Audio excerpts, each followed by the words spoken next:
All right, so welcome everybody.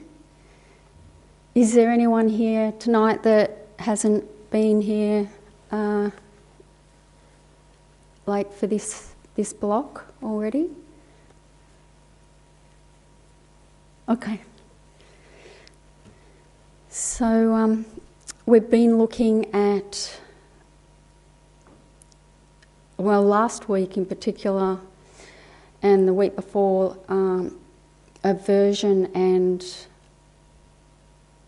attachment, anger, these emotions that play out in our life and how we can best deal with them. So this week we're going to look at some more ways that complicates our life, and I think what's important really is that seeing how all these emotions and all the whatever's presenting in our life, basically, like whether it's good or bad, but particularly when we're struggling with dramas and difficulties and even trauma, this all is actually an opportunity for developing inner strength in our life. And His Holiness the Dalai Lama, he often brings that up as emphasising how if we didn't have hardships, it would be we wouldn't very easily be able to work on our mind. And in Buddhism, that's the main purpose in life, is to develop our minds so that we can achieve the ultimate, like the greatest happiness and lasting happiness. So it's considered a real opportunity that whatever is happening in our life, so it's our mind throwing up what is actually our own karmic propensities. And that we're going to go into all that tonight. So we also looked at what sort of unethical actions that arise from some of these negative emotions like attachment and anger. And in Buddhism they're outlined as the 10, there's like kind of category of 10 main ones, and within those they're further categorised into physical ones, verbal ones, and just purely mental ones. So we started with, we didn't get very far with those last time, so we'll go over those tonight and just have a look at how we can turn that around. And also look at why ethical actions are so emphasised in Buddhism, which is basically the same as why we're developing inner strength, because whatever karmically, however we act is going to have a consequence on our mind. So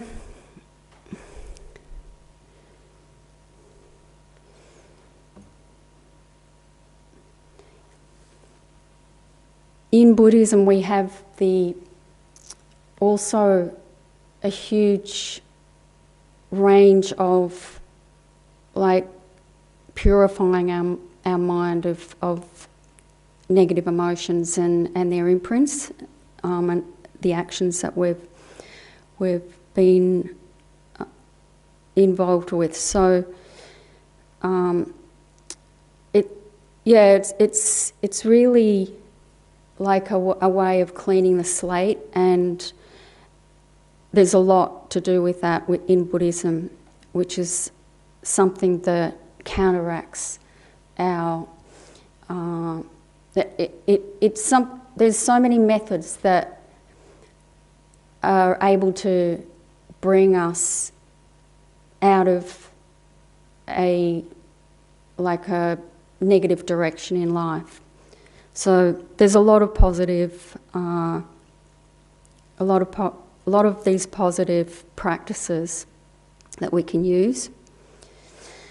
So first of all, we're going to just meditate, and usually we just start with a calming meditation.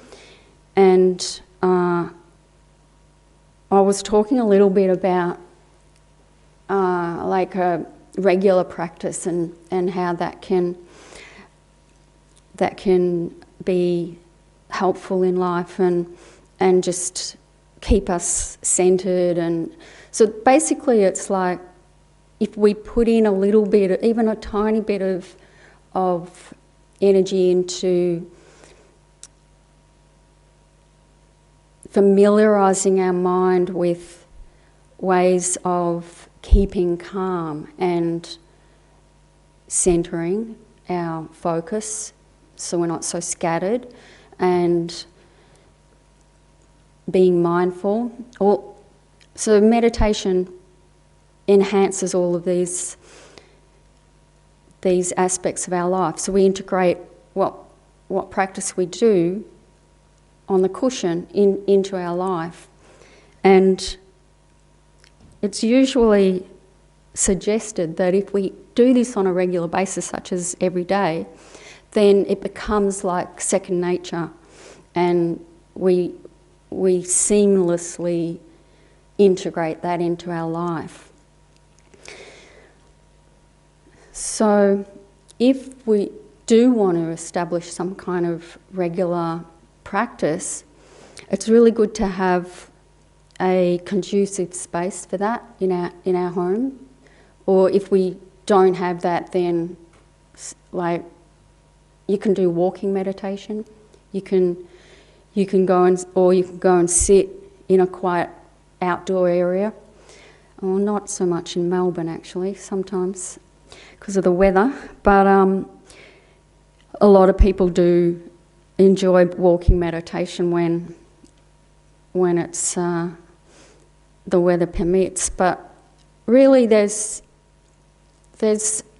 a lot to be said about having a space in your home where you can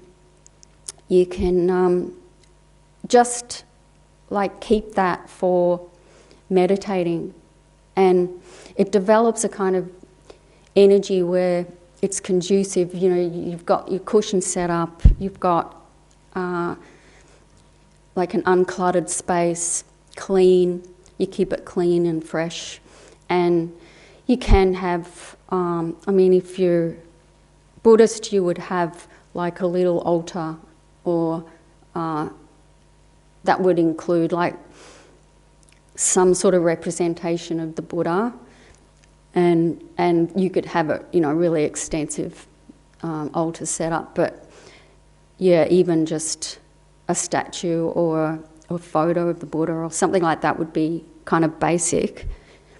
But equally, you don't have to have anything. You just have to feel that you can relax there, and you have a fair kind of isolation from noise, if that's going to bother you. If it doesn't bother you, then that's fine. So anyway, right now we'll just get comfortable, and that also requires keeping your back straight. You need to have that flow of energy unblocked all through your chakras.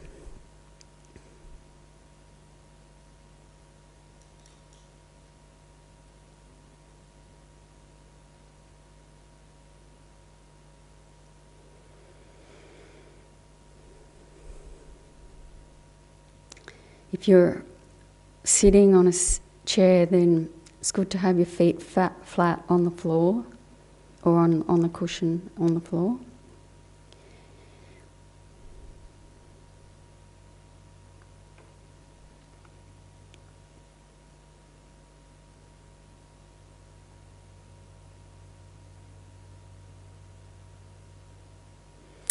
So allow any tension to dissipate.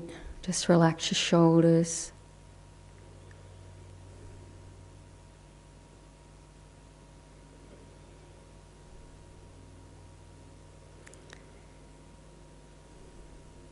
Center your focus, your attention with the breath.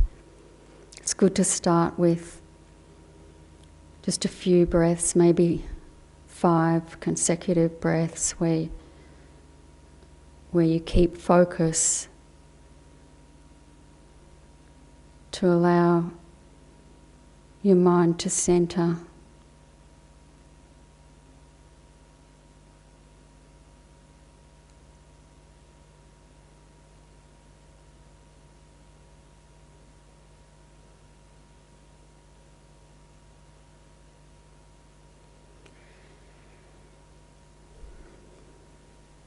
Now bring your awareness to whatever you might be feeling in the moment now. Whether it's physical or emotional. If you have any body sensations that are a bit tense, then just bring your attention there and gently ease that tension mentally. And if you have any emotional stress from the day or from the week or anything that's on your mind,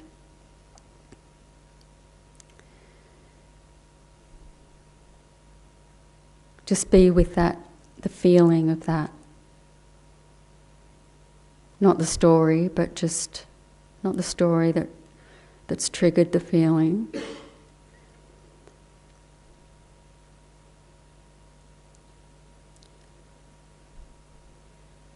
But just the feeling that it's left you with.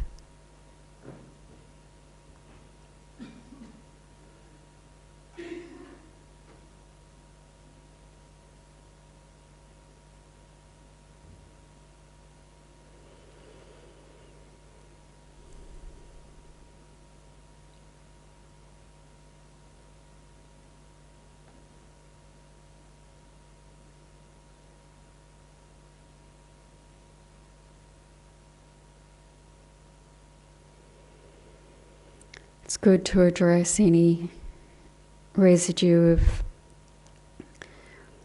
dramas that are going on in your life and how they've left you feeling.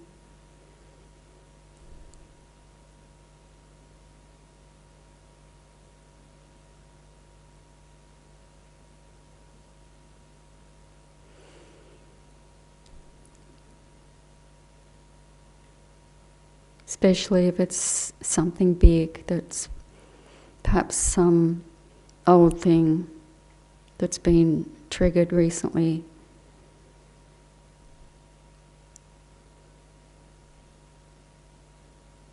Take time to acknowledge it and sit with that. But not with the story. So just allow your awareness to merge with the feeling within you.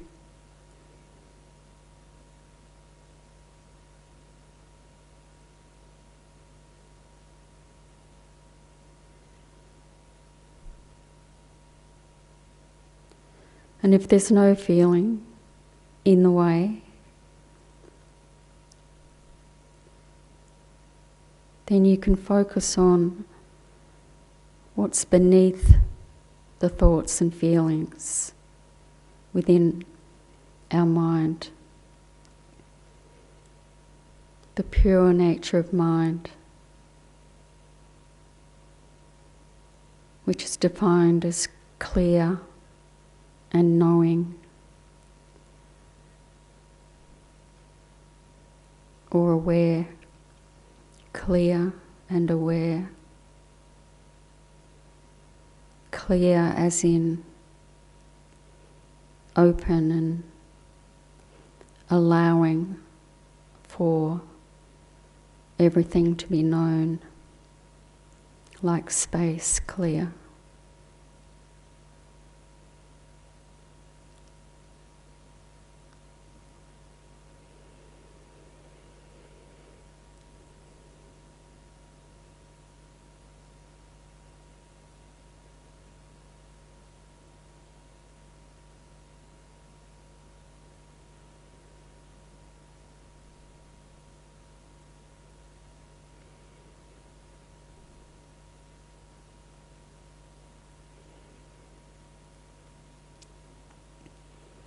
If there's still any bothersome feelings in the way, just keep sitting with that.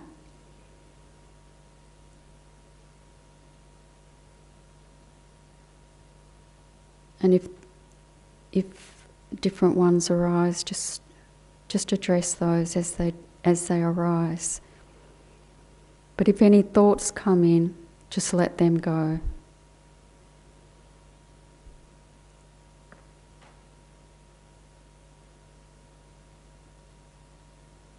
Don't follow the thoughts.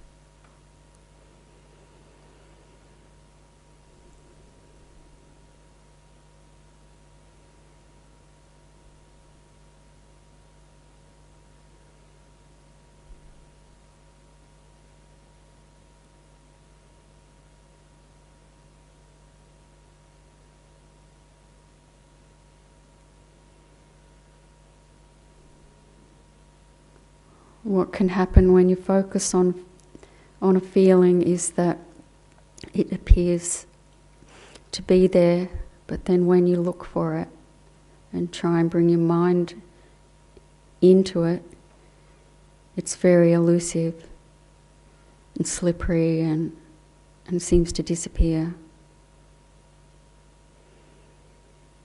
So just let it go. And within that space,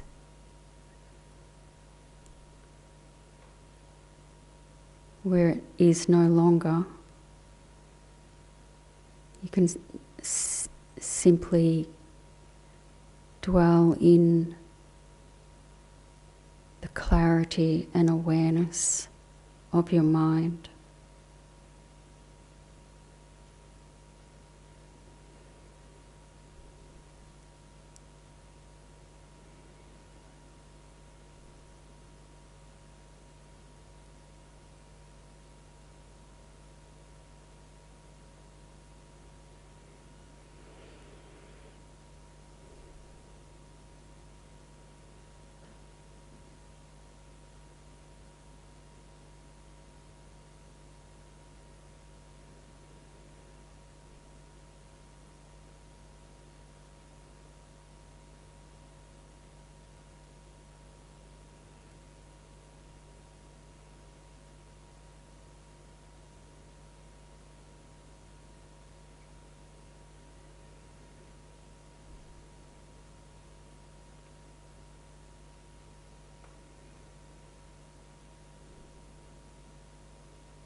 And when we go deeper into this experience of clarity and awareness, our mind starts to merge. So our awareness of it becomes one with it. Awareness in awareness.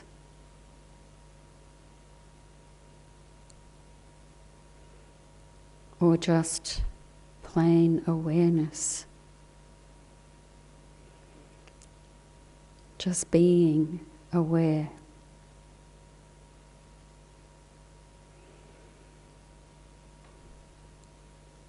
No mind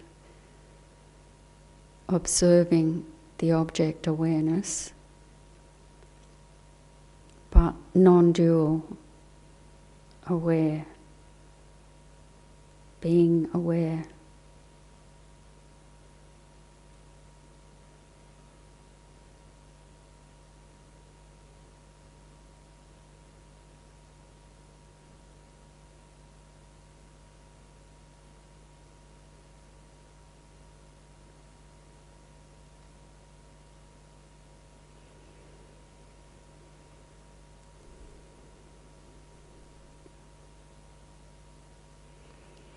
The mind is not a thing.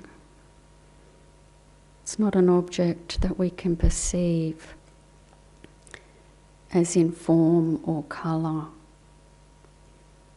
It's more like space, open, unlimited, boundless.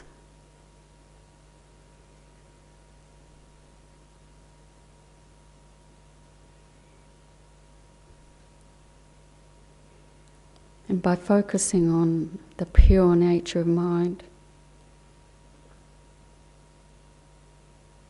enhances our natural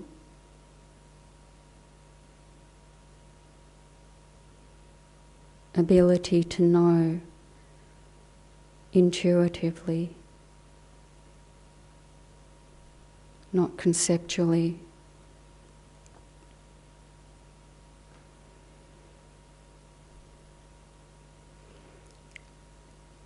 Enhances a deeper awareness.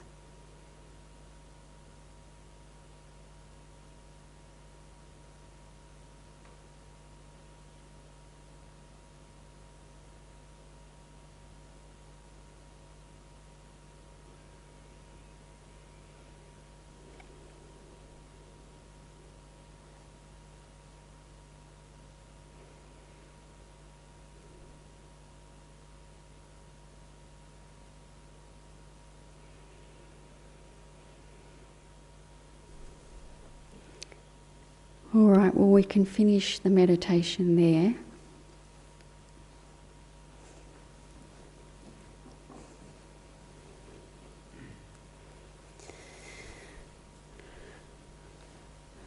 So I hope we're all relaxed now.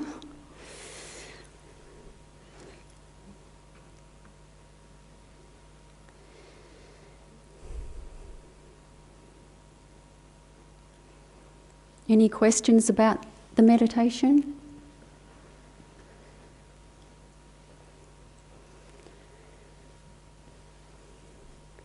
Okay.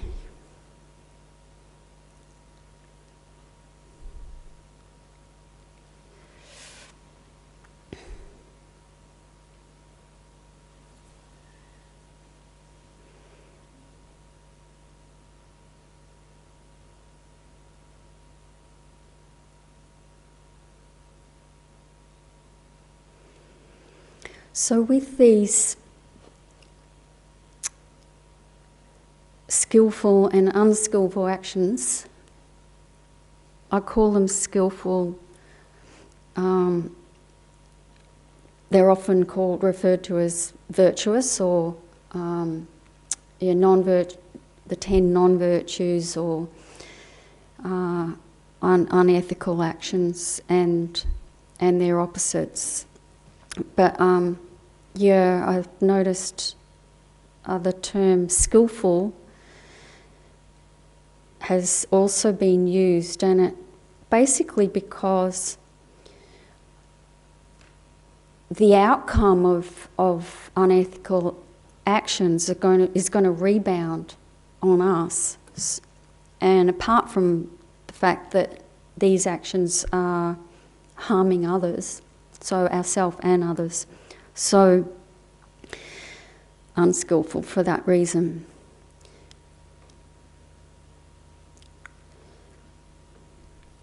So last week we looked at abstaining from or refraining from killing. So killing is considered the worst of the physical actions, of these 10. The physical actions are killing, stealing and sexual misconduct. And we were talking about how if we abstained from killing in previous lives, how that the consequences of that is that we tend to have a long life now and good health, and if we do get sick, it tends to be easy to get well again. We have good source of medication, and it works, it's effective. So all these sort of ways of maintaining health come from having refrained from harming others in the past, and specifically killing them, taking their life. So that's considered, our life is considered the most precious thing we have. So that's why killing is at the head of the physical unskillful actions. So then we have stealing, and from refraining from stealing in our past life. So here, like all of us, live in a country where we have a lot of affluence and conducive conditions for getting work and an income and maintaining wealth coming in. So that's partly because we also must have been generous in our past lives as well. So generosity plays a part in that too, but from not stealing others' possessions or whatever was not freely given to us, the rebound of that is that we have everything we need in future lives, such as now. And also, like, if we, even they say, like, we won't we might misplace things, but they'll always turn up, or we tend not to lose things, like completely lose things, but just they're like not we don't have this threat of our possessions being lost or stolen. And even if someone breaks into our house or whatever, there's cases where that happens and they don't actually find any valuables. So that's also an indication. That happened to me actually, I don't know, about 20 years ago, and this young guy broke in. I was renting a place, and he didn't. I had like $500 cash, like not out in the open, but he didn't find it, and he didn't really take anything. I think the only thing was a T-shirt of my son's, because they were the same age. We found out who it was later, and was actually quite, for me it was quite good, because I got a new back door because he broke it and broke in that way, and I also got, because it was a rental, I didn't have to pay for the for all this, and also got a new security door. So Anyway, it was very sad. You still feel your personal space is invaded, you know, and you feel that kind of energy of that desperate kind of energy that they have. Yeah, so anyway, we have as a result, we have this kind of abundance and of enjoyments, and that's an indication. So, you know, this is the sort of thing, like the more wealth and ease of living that we have, it gives us that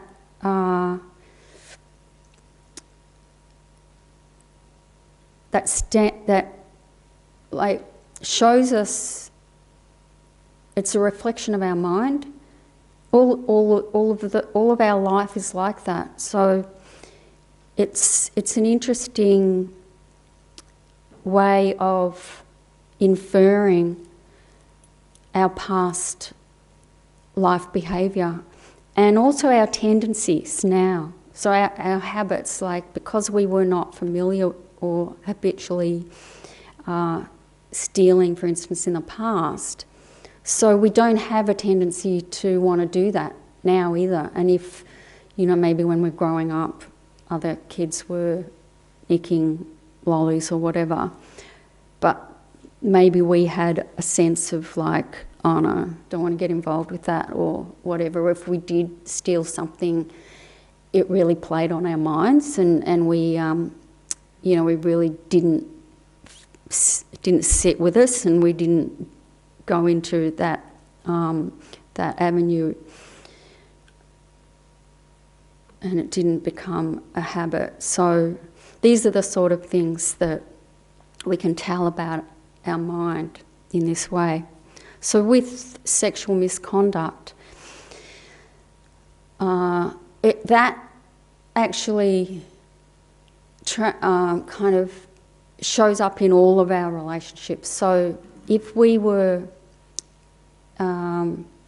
abstaining from that in the past, we would tend to have harmonious relationships and feel, you know, that we could trust our friends and our partners. So even apart from our intimate partner relationships, just our families growing up, we would have been very harmonious, generally. And with our parents and siblings and at school and then when we're older at work, so our colleagues and with our boss and all that. So that sort of shows us how we behaved in previous lives in that regard. And in our marriage, you know, we would have a lot of loyalty, and we wouldn't have the tendency to cheat on them, and equally we wouldn't have that happen to us. So it would be like there'd be no arguments, like domestics kind of conflict. So it would just generally be really delightful relationships. So I don't know how many of us have them, but anyway, we probably tend to have a little bit of a mixture. I remember there was one lady I used to work with who she was probably about 60 at the time, and she said that so she was married for, I don't know, since she was 20 or something, and she said right at the beginning they had a big blue, her and her husband, and apparently it was his fault. I mean, she was telling me about it, but anyway, even given if it was. So she said, yeah, it was really awful, but it never happened again. So I don't know whether, I think she was basically saying he never engaged from his own side ever again in arguing with her. And so yeah, it's pretty amazing, like, that he made that resolve. That's what she indicated, that it was really awful, and he had instigated it initially, and that he just never let it happen again. So I don't know whether he took it out on the cat or whatever, but he, yeah, I'm not sure how he managed to keep his cool all that time. It's pretty impressive.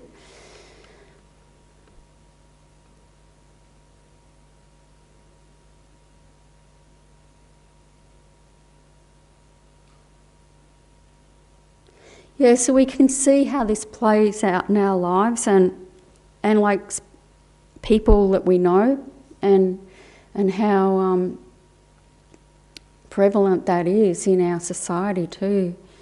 So it's a pretty big one, sexual misconduct. It's considered such a sex being such an appeal, such a really primal urge. And so the misconduct part is about basically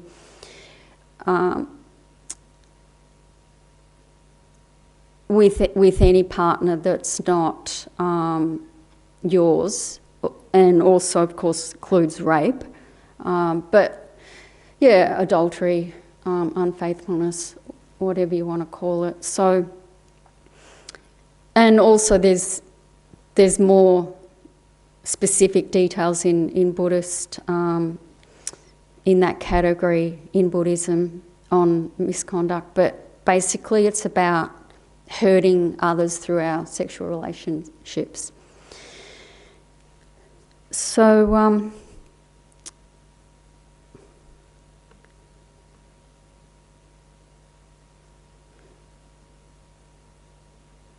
yeah, with these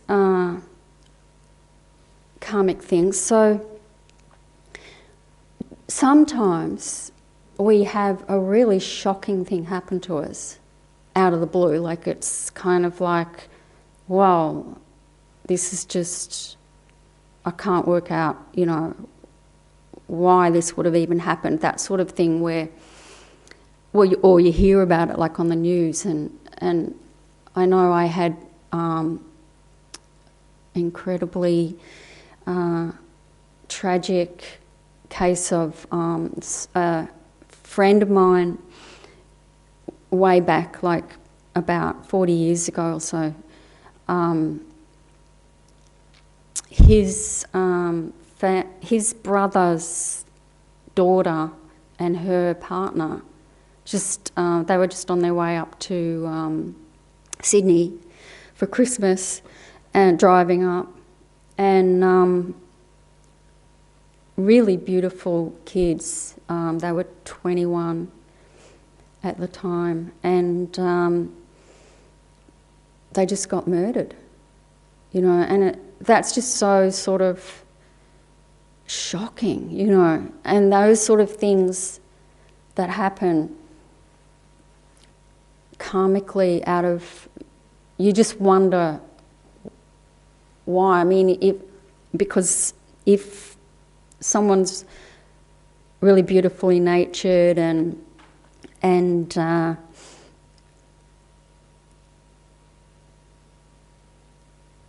they've got everything going for them, and they're just young, and you know, why would that happen from a karmic point of view? You really wonder. But these sort of things can just suddenly ripen, given the conditions from some past way back life, and that's, and also like things like some young person coming down with a life-threatening disease or dying, you know. It's so shocking and out of the blue, and it seems so unfair. But these things do ripen as well, even though generally we have this amazing life that we've created through our good karma. Sometimes just really shocking things happen. And like, you know, there's what does occur more frequently is where it's also really bizarre though, where someone gets accused or gets taken to court or something over something they didn't do. So that's a tricky one. So it's like in the past they must have blamed and dobbed someone in for doing something that they had done themselves, and the karmic consequence of that. And apparently it's really specific to the person that we clashed with in the past. It's that same mental continuum in another life that where it happens back to us. And karma is expandable, so it increases over time rapidly. That's one of the characteristics that's really scary, because if we don't purify a negative action, it just the energy of it increases rapidly. So Lama Zopa Rinpoche, he gives a example of, well, he uses the example of a louse, but because over in India and Nepal and that there's a lot of lice, but here he often used to talk about mosquitoes. So like killing one mosquito intentionally, and rejoicing in having got that mosquito because it was biting you, which when we're not aware of karma, it's just like the normal thing to do. But after 10 days of after we've killed a mosquito, he says that it becomes equivalent, like if we haven't purified it, regretted it, there's different components to a full purification, but which I'll go into. But after 10 days, if we haven't done anything to purify that, having killed it, then it becomes equivalent to having killed, literally, he says, 512 mosquitoes. And then after 15 days, it becomes equivalent to 131,072. So it's phenomenal and really bizarre. And also they say that after 15 days, that has become as heavy as killing a human being, having killed that mosquito and not purified it. So, I mean, when I say not purified, who's going to regret killing a mosquito if they don't know about this? It's like, we don't even think about it. In fact, I know my sister, she just laughs at me if I don't want to kill a mosquito, And one time I was really sad actually about this mosquito because I found it dead, or nearly dead. It was kind of like on its last legs, and I had this mosquito net that I was sleeping under, and I don't want to be woken in the night by mosquitoes, and we have a mosquito problem around our place. So I had this mosquito net,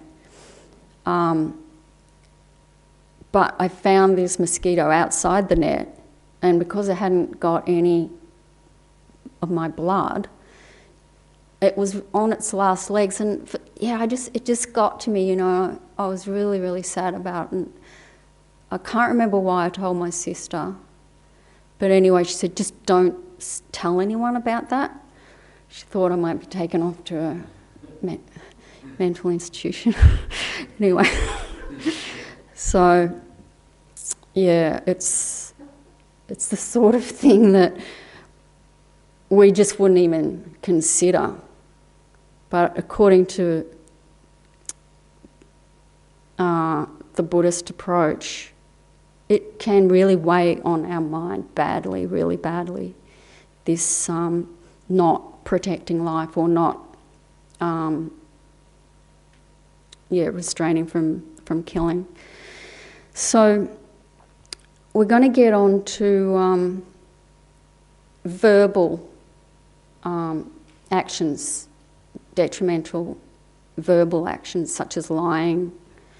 So lying is like, as we know, intentionally trying to deceive someone with our speech, but it also includes even just indicating, like gestures that even like not saying anything, and by which someone implies something that's not true, and you're intending them to understand that as that's what your intent is, that they think the opposite of what's true. So by refraining from lying, basically in this life, such as human life, we tend to be trustworthy and reliable, honest, and have a tendency not to want to lie, but it can get a little bit subtle because, well, I know sometimes I feel like a bit insecure about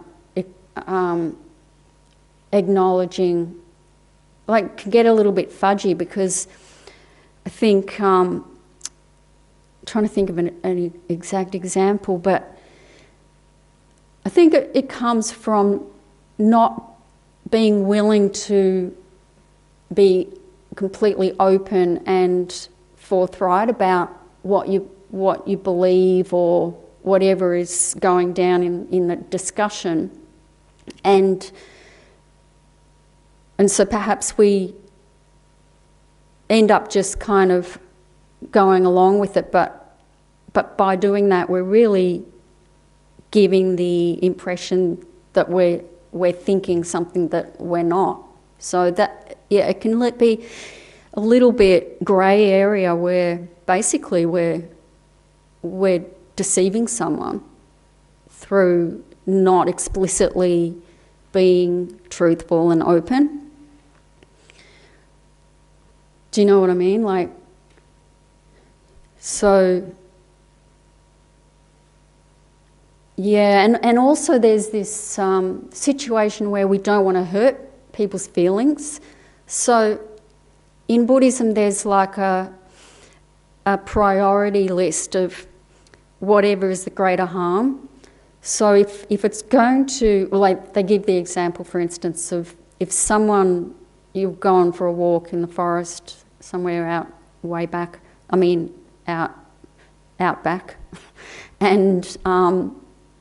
someone runs past you and disappears down that way or whatever, and then a couple of minutes later someone runs up and says, "Did you see that guy go past? And he's got a gun," and so like this one that's just come up, it's got a gun. So you think, oh, I'm not going to tell him where the other guy went. So you don't, because he looks like he's about to kill him. So in that instance, because killing is far worse than lying in this instance, well, in any instance, you do lie. You say, no, he went that way or whatever. So that kind of an extreme example, but there's a priority list of how much harm is going to happen.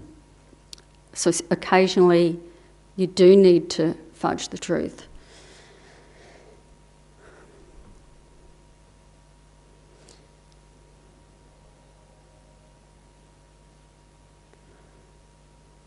And then there's, if anyone has any comments or anything, just yell out, or questions.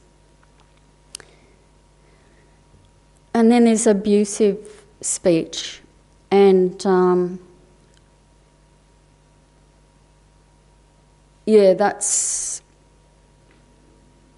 can be to do with other people, obviously, or animals. I mean, by the tone of your voice, that animals can tell whether you're angry with them and that. And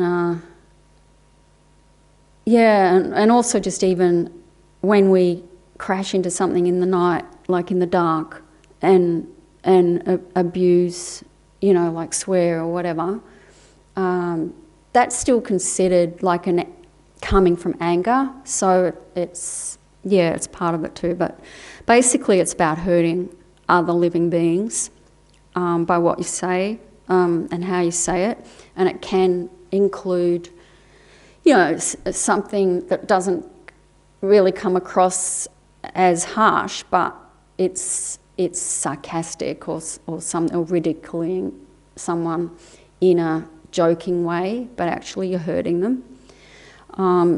Also, it can be like social media, emails, same thing, putting someone down through, that's considered speech by the writing, communicating, basically. So all that, and so an indication of that in our life is if it's happening to us. So by that, we can see how much we refrained from hurting others in that way, and we can change accordingly too. So from now, if we have a lot of that in our life, or which can also mean sometimes that we have the tendency to also engage in that. So if that's the case, any of these things we can start assessing our behaviour and decide to get out of that habit and turn it around. And that's why we have these purification methods too that help us do that, because if we like feel purified, it really helps. And part of the process of purifying involves resolving to refrain from that in future, and also the intensity of the regret for any action that we have. That's a huge part of the purification. So actually, one of the teachers here, Geshe Dorje, he suggested that if the regret is super intense, that will purify the whole thing, even without the other components which we normally include. I think, though, if we do fully regret something, we don't want to do it again. So resolving not to do it again is automatically in place then. And so there's lots of ways we can implement that too, with like turning our behaviour around. So one of the other speech is refraining from slander, and if we've refrained from divisive speech in the past, then it's like our experience now would be similar in that we would have an aversion to wanting to say anything negative about our friends that might separate them, or cause some sort of disharmony amongst our social group or in the family. And so, if we're promoting others' qualities instead, then and wanting to reunite people who have maybe had conflicts, then that's really great and shows that we haven't engaged in that in the past, or we've really turned that around. That also there's like a subtlety with that where, I don't know about you, but, you know, someone might be saying to you about someone in your friendship group or whatever, something kind of, they might say, oh, you know, that thing really bugs me about them, or that they do that, or that they've said that to them or whatever. So someone else is slandering someone to you. And if we like go along with that because we don't want to lose that person's friendship, or we think, oh, well, I'm glad it's not me that's in the poo, you know, I'm glad it's them, not me, that they're talking about, then that's kind of supporting it, and that plays a part in like joining in that slander. So there's that aspect as well, which sometimes can go under the carpet. You might not recognise that that's really what it is, but yeah, rejoicing in any of these actions, like rejoicing that it's being done by someone else, can be just as bad as actually doing it yourself. So there's that aspect too. And then the fourth one of speech is about meaningless chatter, and that fills a lot of our lives a lot of the time, and even our heads. So even like our own thoughts and talking to ourselves in our head or out loud, but certainly we can be on the phone for ages with someone and get off the phone and think, oh, so drained, because like, what was all that about, you know? And it just kind of wasted a whole hour and got nowhere really. And yeah, that sort of thing.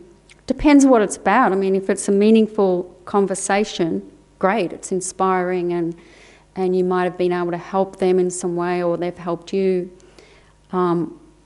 with your mind, with something that was an issue. But yeah, just to like check how we spend our time in conversation, and also just when we're alone, how much we have this going around in circles in our head about stuff, issues, and ruminating and thinking over things in the past, or worrying about the future, and how much that is a waste of time and just does our head in. I do it all the time. Anyway, it's like that is also becomes kind of a nervous tendency, and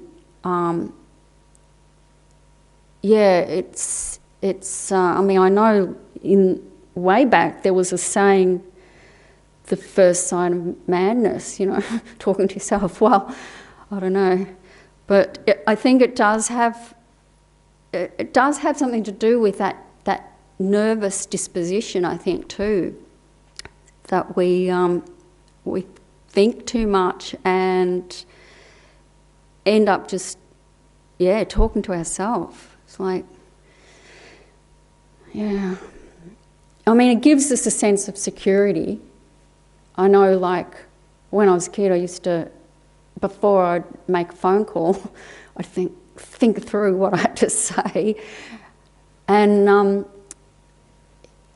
was kind of shy and, insecure or whatever, but I think that can continue in life, or later in life come up quite a lot, where we have this nervous tendency.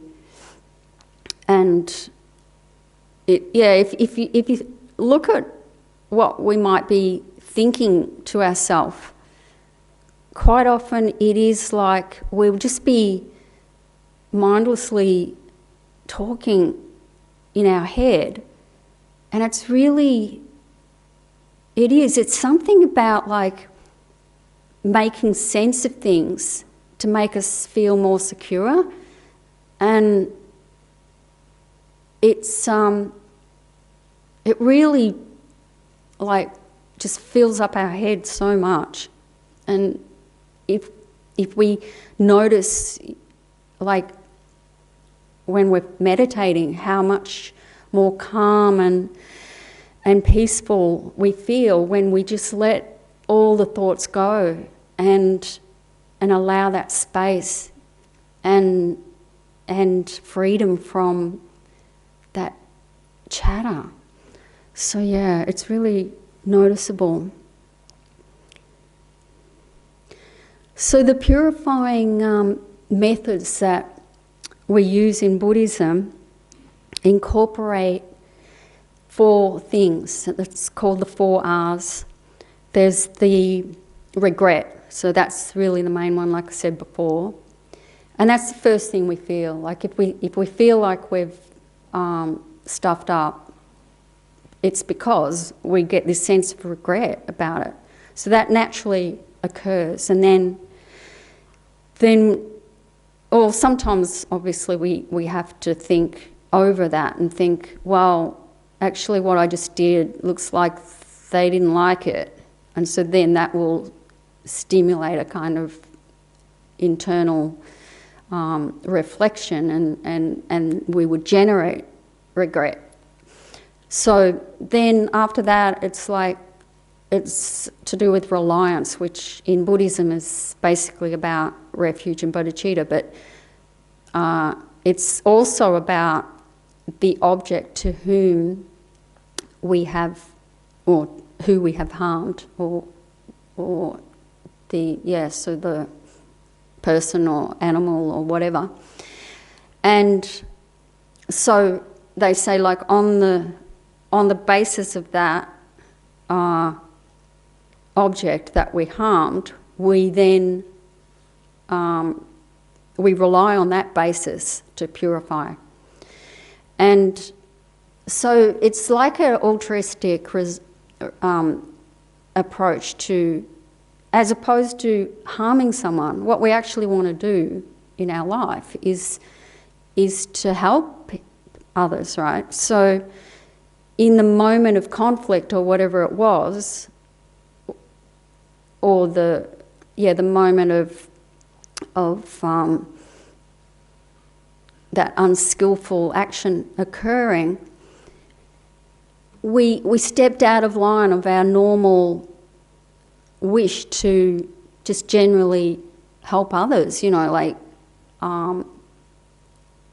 so this is like a re-establishing that motivation in our life and recognising that, acknowledging that we not only, in Buddhism, not only do we want to help others, we want to bring them to their highest happiness. So what we've just done to harm them is the complete opposite. So that's the next one. And then there's the remedy, which is any virtue, like really anything. In Buddhism there are specific ways of purifying that we, like remedies to use, but it can be, like, say we have a conflict with someone. I mean, what's the first thing we normally do if we have an argument with someone and then we regret it? We probably, hey? Exactly, yeah, we apologise. It's, it's just really simple, lovely way that we naturally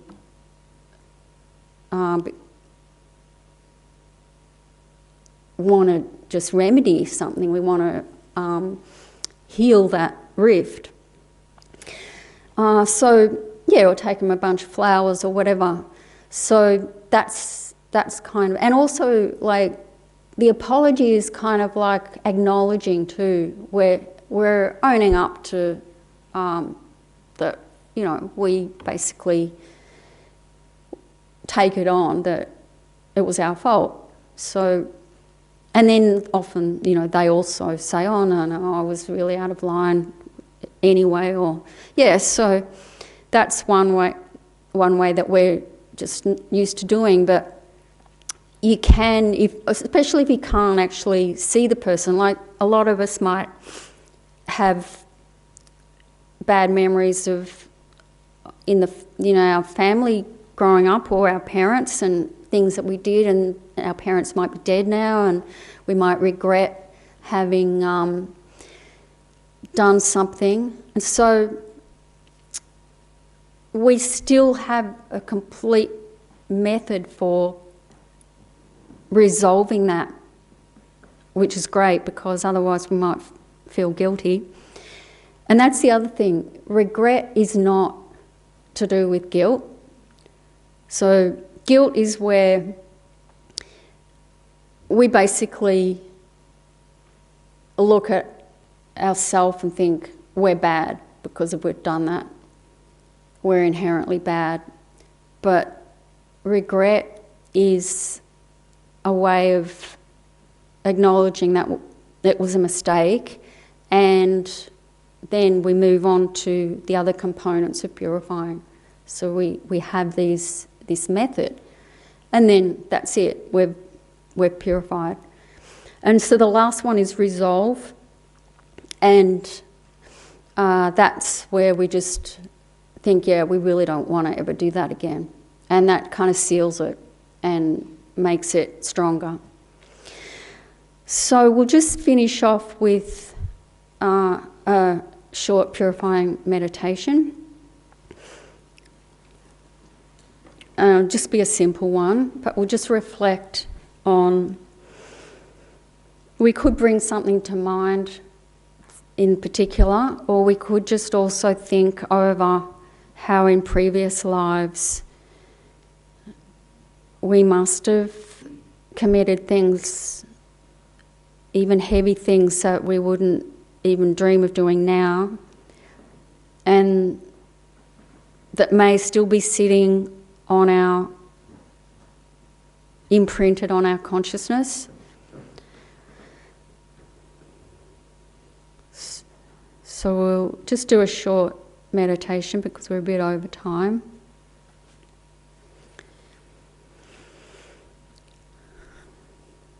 So bringing your awareness in and letting the thoughts go. And just focusing on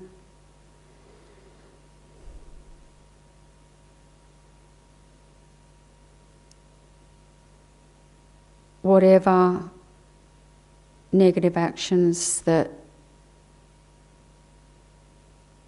you may feel recently to have done, or just generally. And above the crown of your head, imagine a source of purification, such as in Buddhism it would be a form of a Buddha representing transcendental wisdom, which is considered a purifying force. So if you want to use a secular image, just imagine a source of energy that is fully awakened insight and wisdom. It can just be a source of light above your head. And from this source streams down through your crown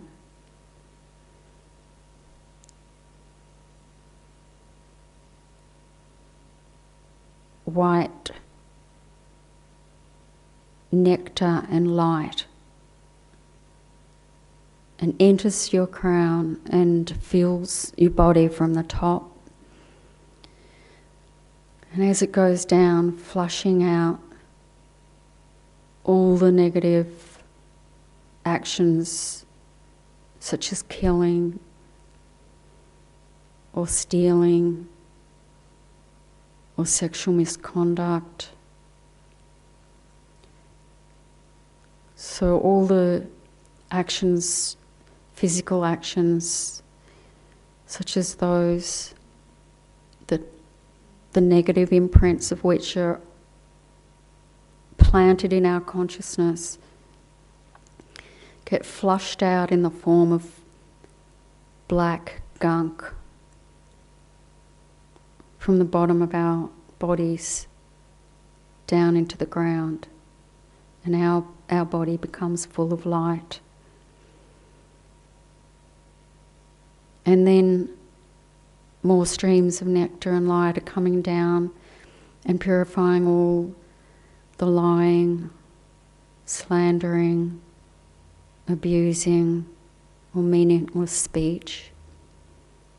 And that gets flushed out, comes down, all this streams of nectar and light gush down and to the bottom, and then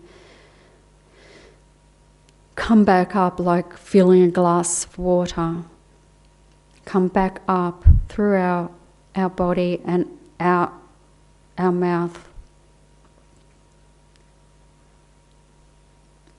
And all the black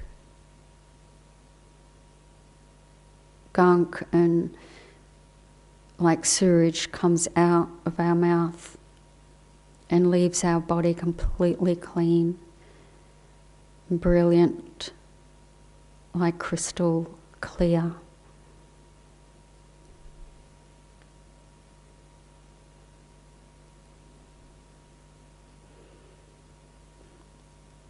And then the more nectar and light stream down and fills our whole body, and particularly our heart chakra. And all the negative thoughts that we've had get completely purified.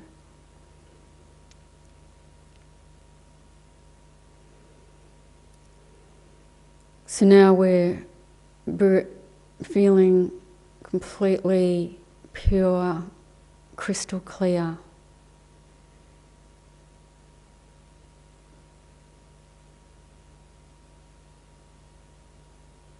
And just thinking how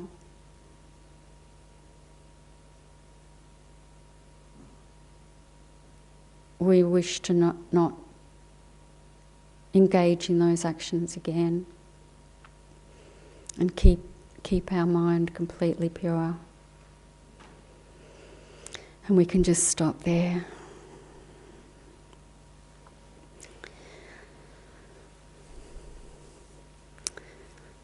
So